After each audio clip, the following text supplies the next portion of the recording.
Kylie here for Board Game Geek at Gen Con 50. I'm sitting down with Andrew Wolf from USAopoly, and you've brought us a cool new addition to Codenames. Yes, actually two. So we can start with this one, and we can all share a little bit about the other one that I think probably most people are aware of, but highly anticipated. I was going to say, we're going to assume you've played Codenames before, and if you haven't, there's a website you can go to, boardgamegeek.com, and go learn how to play. And if you haven't done so, do so immediately.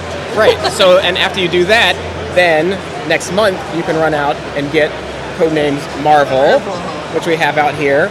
So now that you know how to play Codenames, you'll have an idea. Stop. Go check it out. Great.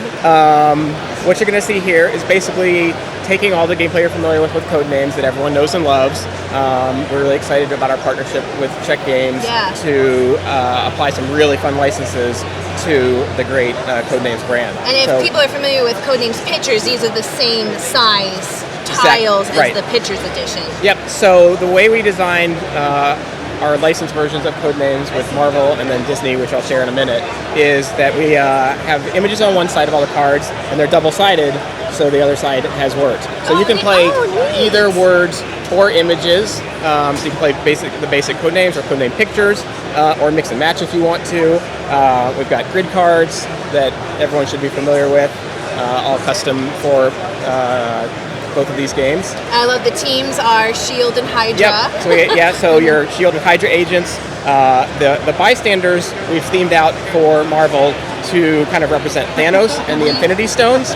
So these are the bystanders. Oh, and they're actually different colors of Infinity Stones. So nice. each time you hit a bystander, you reveal the location of an Infinity Stone. You know, there's someone on the chat right now who's like, "That's the Mind Gem," and that's the and that's the Power Gem.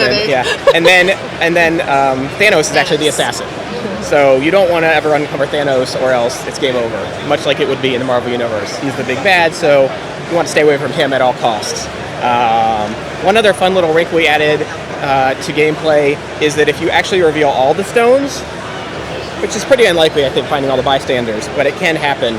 You can get all the way to the gauntlet at the end. So if you accidentally uncover the location of all the stones and hit the gauntlet, you also lose the game by hitting that last bystander. Because Thanos is like, show up anyway. Thank you, that you have collected everything for me, I wipe you out. I was looking for that. But otherwise, gameplay works just like it does for Codenames and Codenames pictures, where you give a clue and a number, and then teams try to identify what cards are going to correlate to that.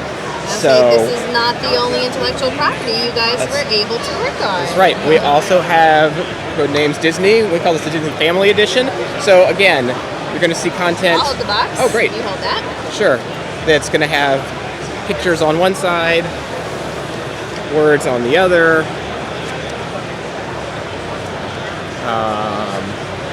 We have two different grid card patterns. So to make this a little bit more family friendly for a younger audience, we have 4x4 grids with no assassin, so you can play a little bit quicker. You don't have to worry about kids getting that first effect of finding the assassin and having that kind of lose on the spot. But there are also their standard 5x5 grid cards as well. I was going to say, and just team colors for this one. Yep, it's red team, blue team, and then a game over card. There's no assassin in the Disney world that would be universally acceptable. I was going to say, and what's on our bystander cards? They're just neutral. Yeah, so it's just a red team, blue team, neutral, and a game over card. Now, I forgot to ask when we saw the Marvel stuff out, but is this all specifically comic book art? Yes. And then this is all mostly imagery from movies? This is all derived from the 90-year history of the Disney Pantheon. So it goes all the way back to like Steamboat Willie and has things as modern as Moana and everything in between. So it's got Pixar stuff as well. So I'll just kind of give you an example of some of the content that you can expect to see there. In the Sleeping Beauty section there. Yeah. Oh, we sure are. Let's see here, but there's stuff from Hunchback. We've got classic characters with Scrooge McDuck.